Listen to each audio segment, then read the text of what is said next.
ದಂಧೆಕೋರರನ್ನ ಬಿಟ್ಟು ಪ್ರಾಮಾಣಿಕ ಪತ್ರಕರ್ತರ ಮೇಲೆ ಸುಳ್ಳು ಕೇಸು ಜರುಗಿಸುವುದು ಯಾವ ನ್ಯಾಯ? ಹಾವೇರಿಯಲ್ಲಿ ಸಿಡಿದಿದ್ದ ಧ್ವನಿ ಸಂಘಟನೆ ರಾಜ್ಯ ಉಪಾಧ್ಯಕ್ಷ ಎಸ್ ಪಾಟೀಲ್ ಖಡಕ್ ಆಕ್ರೋಶ. ಹಾವೇರಿ ಜಿಲ್ಲೆಯಲ್ಲಿ ಅಕ್ರಮ ಪಡಿತರ ಅಕ್ಕಿ ದಂಧೆಯನ್ನ ಪ್ರಶ್ನಿಸಿದ ಪ್ರಾಮಾಣಿಕ ಪತ್ರಕರ್ತರ ಮೇಲೆ ಸುಳ್ಳು ಪ್ರಕರಣಗಳನ್ನು ದಾಖಲಿಸ್ತಾ ಇರುವ ಪೊಲೀಸ್ ಇಲಾಖೆಯ ನಡೆಗೆ ವ್ಯಾಪಕ ಆಕ್ರೋಶ ವ್ಯಕ್ತವಾಗಿದೆ. ಈ ಕುರಿತು ಹಾವೇರಿ ಜಿಲ್ಲಾಧಿಕಾರಿಗಳ ಕಚೇರಿ ಮುಂಭಾಗದಲ್ಲಿ ನಡೆದ ಪ್ರತಿಭಟನೆಯಲ್ಲಿ ಭಾಗವಹಿಸಿ ಮಾತನಾಡಿದ ಕರ್ನಾಟಕ ಕಾರ್ಯನಿರತ ಪತ್ರಕರ್ತರ ಧ್ವನಿ ಸಂಘಟನೆಯ ರಾಜ್ಯ ಉಪಾಧ್ಯಕ್ಷರಾದ ಎಸ್ ಪಾಟೀಲ್ ಅವರು ಕೆಳಹಂತದ ಪೊಲೀಸ್ ಅಧಿಕಾರಿಗಳ ವಿರುದ್ಧ ಗುಡುಗಿದ್ದಾರೆ. ಅಕ್ರಮ ದಂಧೆಕೋರರೊಂದಿಗೆ ಶಾಮೀಲಾಗಿರುವ ಅಧಿಕಾರಿಗಳ ವಿರುದ್ಧ ಕಠಿಣ ಕ್ರಮ ಕೈಗೊಳ್ಳುವಂತೆ ಕಟ್ಟುನಿಟ್ಟಿನ ಎಚ್ಚರಿಕೆ ನೀಡಿದ್ದಾರೆ. ಈ ಕುರಿತು ಒಂದು ವಿಶೇಷ ವರದಿ ಇಲ್ಲಿದೆ ನೋಡಿ. ರಾಜ್ಯದ ವಿವಿಧ ಜಿಲ್ಲೆಗಳ ಅಕ್ರಮ ದಂಧೆಗಳ ವಿರುದ್ಧ ಧ್ವನಿ ಎತ್ತುತ್ತಾ ಇರುವ ಪತ್ರಕರ್ತರ ರಕ್ಷಣೆಗೆ ನಮ್ಮ ಸಂಘಟನೆ ಸದಾ ಬದ್ಧವಾಗಿದೆ ಅಂತ ಧ್ವನಿ ಸಂಘಟನೆಯ ರಾಜ್ಯ ಉಪಾಧ್ಯಕ್ಷ ಎಸ್ ಪಾಟೀಲ್ ಅವರು ಹೇಳಿದ್ದಾರೆ. ಹಾವೇರಿಯಲ್ಲಿ ಮಾಧ್ಯಮಗಳೊಂದಿಗೆ ಮಾತನಾಡಿರುವ ಅವರು, ಸಮಾಜದ ಒಳಿತಿಗಾಗಿ ಯಾವುದೇ ಜಾತಿ, ಮತ ಅಥವಾ ಭೇದ ಭಾವವಿಲ್ಲದೆ ಸಾಮರಸ್ಯದ ತಳಹದಿಯ ಮೇಲೆ ಕೆಲಸ ಮಾಡುವ ಪತ್ರಕರ್ತರನ್ನ ಹತ್ತಿಕ್ಕುವ ಹುನ್ನಾರ ಜಿಲ್ಲೆಯಲ್ಲಿ ನಡೀತಾ ಇದೆ ಅಂತ ಆತಂಕ ವ್ಯಕ್ತಪಡಿಸಿದ್ದಾರೆ. ಇವತ್ತಿನ ದಿವಸ ನಾವು ಹಾವೇರಿ ಜಿಲ್ಲೆಯ DC ಕಚೇರಿ ಮುಂದೆ ನಾವು ಎಲ್ಲ ಪತ್ರಕರ್ತರು ಸೇರಿಕೊಳ್ಳಕ್ಕೆ ಮುಖ್ಯ ಕಾರಣ ಏನಂತಂದರೆ, ಪತ್ರಕರ್ತರ ಮೇಲೆ ಅತ್ಯಂತ ಅಮಾನುಷವಾಗಿ ನಡ್ಕೊಂಡಂಥ ಈ ಏನು ಅಕ್ರಮ ದಂಧೆಕೋರರು ಏನದಲ್ಲ, ಅವ್ರನ್ನ ಮಟ್ಟ ಹಾಕಲಿಕ್ಕೆ ನಮ್ಮ ಪೊಲೀಸ್ ಇಲಾಖೆ ಸಂಪೂರ್ಣ ನಿಷ್ಕ್ರಿಯಗೊಂಡಂತ ನಾನು ಸ್ಪಷ್ಟವಾಗಿ ಹೇಳಿಕೆ ಇಷ್ಟಪಡ್ತೀನಿ. ಸಂದರ್ಭದಲ್ಲಿ ಇತ್ತೀಚಿನ ದಿನಗಳಲ್ಲಿ ಅಕ್ರಮ ಕುಳಗಳನ್ನು ಮಟ್ಟ ಹಾಕುವುದನ್ನು ಬಿಟ್ಟು ಪೊಲೀಸರು ಪತ್ರಕರ್ತರನ್ನೇ ಮಟ್ಟ ಹಾಕುವ ಮಟ್ಟಕ್ಕೆ ಕೆಲಸ ಮಾಡ್ತಾಯಿದ್ದಾರೆ. ಇದು ಬಹಳ ಅತ್ಯಂತ ಹೀನಾಯ ಮತ್ತು ಗಂಭೀರ ಸ್ಥಿತಿ ಇದು. ಯಾಕಂದರೆ ನಾವು ಪತ್ರಕರ್ತರಾದವರು ಸಮಾಜದ ಒಳಿತಿಗಾಗಿ, ಸಮಾಜದ ಜಾಗೃತಿಗಾಗಿ ಯಾವುದೇ ಜಾತಿ, ಮತ, ಕುಲಭೇದವೆನ್ನದೆ ಸಮಾನತೆಯ ನಿಟ್ಟಿನಲ್ಲಿ ಕೆಲಸ ಮಾಡ್ತಕ್ಕಂಥ ನಾವೆಲ್ಲ ಪತ್ರಕರ್ತರು. ಇಲ್ಲಿ ಯಾರೂ ಕೂಡ ನಾವು ಪತ್ರಕರ್ತರಾದವರು ಅಧಿಕಾರಿಗಳಿಗಿರ್ಬೋದು, ಇನ್ನೊಬ್ಬರಿಗಾದರೂ ಶತ್ರುಗಳೆಲ್ಲ, ವೈರಿಗಳಲ್ಲ. ನಡೀತಕ್ಕಂಥ ಭ್ರಷ್ಟಾಚಾರ, ಸಮಾಜದ ವಿರುದ್ಧವಾಗಿ ನಡೀತಕ್ಕಂಥ ಘಟನೆಗಳೇನದವಲ್ಲ ಅದನ್ನು ಖಂಡಿಸಿ ಸಮಾಜಕ್ಕೆ ತಿಳಿಸುವಂಥ ನೈತಿಕ ಮಟ್ಟದ ಕೆಲಸಗಳನ್ನು ನಾವು ಮಾಡ್ತೀವಿ.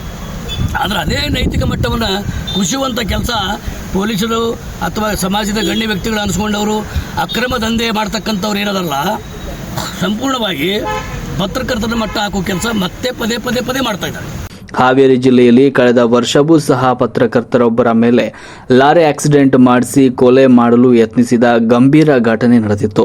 ಜಿಲ್ಲೆಯ ಇಂದಿನ SP ಅವರು ಅತ್ಯಂತ ಪ್ರಾಮಾಣಿಕರಾಗಿದ್ದು, ಕೆಳಹಂತದ ಅಧಿಕಾರಿಗಳು ಈ ದಂಧೆಯ ಸತ್ಯಾಂಶವನ್ನ ಅವರ ಗಮನಕ್ಕೆ ತರದೆ ಮುಚ್ಚಿ ಹಾಕ್ತಾ ಇದ್ದಾರೆ ಅಂತ ಪಾಟೀಲ್ ಅವರು ಆರೋಪಿಸಿದ್ದಾರೆ.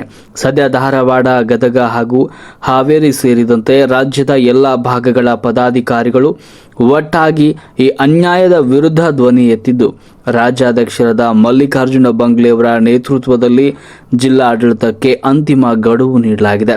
ಸುದ್ದಿ ಸಂಗ್ರಹಿಸುವ ಪತ್ರಕರ್ತರಿಗೆ ಮುಕ್ತ ಅವಕಾಶ ಹಾಗೂ ರಕ್ಷಣೆ ಸಿಗೋ ತನಕ ಸಂಘಟನೆಯ ಹೋರಾಟ ನಿಲ್ಲೋದಿಲ್ಲ ಅಂತ ರಾಜ್ಯ ಉಪಾಧ್ಯಕ್ಷರು ದೃಢವಾಗಿ ಸಾರಿದ್ದಾರೆ. ರಾಷ್ಟ್ರಕ್ರಾಂತಿ ನ್ಯೂಸ್, ಹಾವೇರಿ.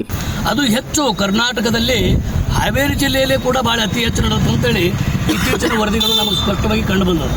ಯಾಕಂದರೆ ಕಳೆದ ವರ್ಷ ಒಂದು ಲಾರಿ ಆಕ್ಸಿಡೆಂಟ್ ಮಾಡಿ ನಮ್ಮ ಒಬ್ಬ ಪತ್ರಕರ್ತರು ಕೂಡ ಇಂದಿನ ಸಭೆಯಲ್ಲಿ ಮಧ್ಯರಾತ್ರಿ 1:30 ಸಮಯದಲ್ಲಿ ರಾಜ್ಯಾಧ್ಯಕ್ಷರು ನಮಗೆ ಫೋನ್ ಮಾಡಿದರು. ಅದೇ ಸಮಯದಲ್ಲಿ ನಾವು ಎಚ್ಚೆತ್ತುಕೊಂಡು ರಾತ್ರಿ SP ಅವ್ರಿಗೆ ಮಾತಾಡಿ ಮರುದಿನ ಅಧ್ಯಕ್ಷರು ಕೂಡ ಬಂದು ಅನೇಕ ವಿಚಾರಗಳನ್ನು SP ಗಮನಕ್ಕೆ ತಂದಿದ್ದರು. ಈಗಾದರೂ ಕೂಡ ಈಗ ಬಂದಂಥ SP ಸಾಹೇಬರು, ಮೇಡಮ್ ಅವರು ಭಾಳ ಒಳ್ಳೆಯವರಿದ್ದಾರೆ, ಸಮಾಜದ ಕಳಕಳಿ ಇಲ್ಲಂಥ ವ್ಯಕ್ತಿಗಳಿದ್ದಾರೆ. ಬಹುಶಃ ಈ ಘಟನೆಗಳು ಅವ್ರ ಗಮನಕ್ಕೆ ಇನ್ನೂ ಬಂದಿಲ್ಲ ಅಂತ ನನಗೆ ಅನಿಸ್ತದೆ. ಯಾಕಂದ್ರೆ ಕೆಳವರ್ಗದ ಅಧಿಕಾರಿಗಳು ಅವ್ರ ಗಮನಕ್ಕೆ ತರಂಗಿಲ್ಲ, ಮುಚ್ಚಾಕ್ತಾರೆ ಕೆಲವೊಂದು ಕಡೆ. ಇಲ್ಲಿ ನೋಡಿ, ಒಂದು ಸ್ಪಷ್ಟವಾಗಿ ನಮ್ಮ ನಾಗರಾಜ ವರದಿಗಾರ ಹೇಳಿದ ಪ್ರಕಾರ ಆ ಸಂದರ್ಭದಲ್ಲಿ ಪೊಲೀಸರಿಗೆ ಮತ್ತು ಅಕ್ರಮ ವ್ಯವಹಾರ ಮಾಡ್ತಕ್ಕಂಥವ್ರಿಗೆ ವಾದ ವಿವಾದ ನಡೆದಿತ್ತು. ಅಲ್ಲಿ ನಮ್ಮ ನಾಗರಾಜ ಪತ್ರಕರ್ತರು ಯಾರು ಕೂಡ ಇದ್ದಿದ್ದಿಲ್ಲ. ಅಲ್ಲಿ ಏನು ಮಾಡ್ತಾರೆ, ಪತ್ರಕರ್ತರಾದವ್ರಿಗೆ ಕರೆಸಿ ಇವ್ರನ್ನ ಉದ್ದೇಶಪೂರ್ವಕವಾಗಿ ಕರ್ಕೊಂಡು ಪೊಲೀಸರಿಗೆ ಬೆಂಬಲ ಕೊಡೋಕೆ ನಮ್ಮ ಪತ್ರಕರ್ತರು ಹೋಗಿರ್ತಾರೆ.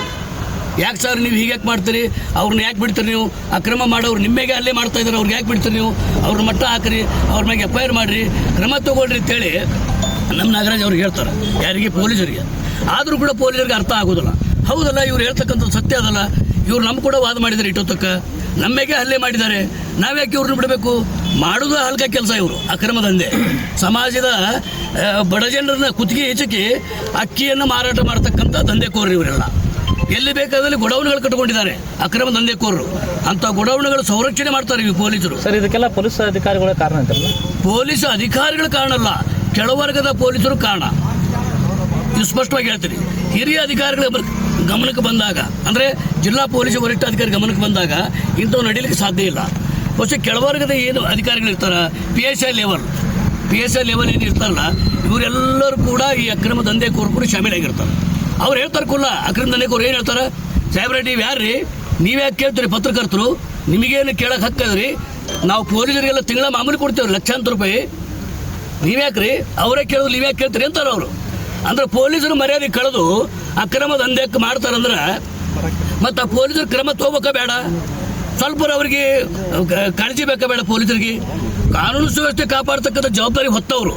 ಇವತ್ತು ಪತ್ರಕರ್ತರಿಗೆ ಅನ್ಯಾಯ ಆಗೈತೆ ಅಂತೇಳಿ ಇಲ್ಲಿ ಅಕ್ರಮ ವ್ಯವಹಾರ ನಡೆದಂತೇಳಿ ಪೊಲೀಸರ ಗಮನಕ್ಕೆ ತರ್ತೀವಿ ನಾವು. ಯಾಕೆ ಗಮನಕ್ಕೆ ಅವರೇ ಅಲ್ಲ ನಮಗೆ ರಕ್ಷಣೆ ಕೊಡೋರು, ಅವ್ರ ಗಮನಕ್ಕೆ ತರಬೇಕಲ್ಲ ನಾವು. ಅಕ್ರಮ ಚಟುವಟಿಕೆ ನಡೆದಿಲ್ಲ, ಅವ್ರ ಗಮನಕ್ಕೆ ತರಬೇಕಲ್ಲ ನಾವು. ಮತ್ತು ಪತ್ರಕರ್ತರು ಮುಂದಾಗಿ ಕೂತು ಈ ವಿಷಯ ಅವ್ರ ಗಮನಕ್ಕೆ ತಂದಾಗ ಅವ್ರ ಕ್ರಮ ತಗೋಬೇಕೇ ಬೇಡ? ಅದನ್ನು ಬಿಟ್ಟು ಪ್ರಶ್ನೆ ಮಾಡಿದವ್ರನ್ನ ಬಿಟ್ಟು, ಅವ್ರ ಮೇಲೆ ಹಲ್ಲೆ ಮಾಡೋರನ್ನ ಬಿಟ್ಟು, ಅಕ್ರಮ ದಂಧೆ ಮಾಡೋರನ್ನ ಬಿಟ್ಟು ಪ್ರಾಮಾಣಿಕ ಪತ್ರಕರ್ತರ ಮೇಲೆ FIR ಮಾಡಿ ನೈತಿಕ ಮಟ್ಟವನ್ನು ಕುಸಿಯುವಂಥ ವ್ಯವಸ್ಥೆ ಮಾಡ್ತಾ ಇದ್ದಾರೆ. ಟೋಟಲ್ ಆಗಿ ಪತ್ರಿಕಾ ವ್ಯವಸ್ಥೆಯನ್ನು ತುಳಿಯುವಂಥ ಹುನ್ನಾರ ಅತಿ ಹೆಚ್ಚು ಹಾವೇರಿ ಜಿಲ್ಲೆಯಲ್ಲಿ ನಡೀತಾ ಇದೆ ಅಂತಕ್ಕಂಥದ್ದು ನಮಗೆ ಸ್ಪಷ್ಟವಾಗಿ ತಿಳಿದು ಬಂದದ. ಈ ಹಿನ್ನೆಲೆಯಲ್ಲಿ ಈಗೇನು FIR ಮಾಡಿದಾರ, ಆ FIR ಕೂಡಲೇ ರದ್ದುಪಡಿಸಬೇಕು. ಅವರೆಲ್ಲರನ್ನ ಕರೆಸಿ ಒಂದು ಮಟ್ಟ ಹಾಕಬೇಕು. ಆ ಗುಂಡಾಗಳನ್ನು, ಅಕ್ರಮ ದಂಧೆ ಮಾಡ್ತಕ್ಕಂಥ ಎಲ್ಲ ಗುಂಡಾಗಳನ್ನು ಗಡೀಪಾರು ಮಾಡಬೇಕು. ಅಕ್ರಮ ಚಟುವಟಿಕೆ ಮಾಡ್ತಕ್ಕಂಥ ಎಲ್ಲ ಗುಂಡಗಳನ್ನು ಪೊಲೀಸ್ ಇಲಾಖೆ ಅವರು ಸಂಪೂರ್ಣ ನೈತಿಕ ಹೊಣೆ ಹೊತ್ತು ಅವ್ರನ್ನ ಒದ್ದು ಗಡೀಪಾರು ಮಾಡ್ಬೇಕಂತೇಳಿ ಈ ಮೂಲಕ ಆಗ್ರಹ ಮಾಡ್ತೀನಿ. ಈ ನಿಟ್ಟಿನಲ್ಲಿ ನಮ್ಮ ರಾಜ್ಯಾಧ್ಯಕ್ಷರು ಬಂಗಲೆ ಮಲ್ಲಿಕಾರ್ಜುನ ಸಾಹೇಬರು ಬಂದಿದ್ದಾರೆ. ಪತ್ರಕರ್ತರಿಗೆ ಅತಿ ಹೆಚ್ಚು ಶಕ್ತಿಯಾಗಿ ನೊಂದ ಪತ್ರಕರ್ತರಿಗೆ ಒಂದು ಬೆನ್ನೆಲುಬಾಗಿ ನಿಂತಿದ್ದಾರೆ. ಇವತ್ತು ಬೆಂಗಳೂರಿಂದ ನಮ್ಮ ನಾಗರಾಜ್ ಅವರಿಗೆ ಹಿಂಗಾಗಿದೆ ಅಂದ ತಕ್ಷಣ ಬೆಂಗಳೂರಿಂದ ಎಷ್ಟೇ ಒತ್ತಡದಲ್ಲಿ ಕೂಡ ಓಡಿ ಬಂದಿದ್ದಾರೆ. ನಾವು ಕೂಡ ಹುಬ್ಬಳ್ಳಿಯಿಂದ ಬಂದಿದ್ದೀವಿ. ನಮ್ಮ ಧಾರವಾಡ ಜಿಲ್ಲೆ, ಹಾವೇರಿ ಜಿಲ್ಲೆ, ಅನೇಕ ತಾಲೂಕಿನ ಎಲ್ಲ ಜಿಲ್ಲೆಯ ನೋಡಿ, ಇವತ್ತು ಹಾವೇರಿ ಜಿಲ್ಲೆ ಇರ್ಬೋದು,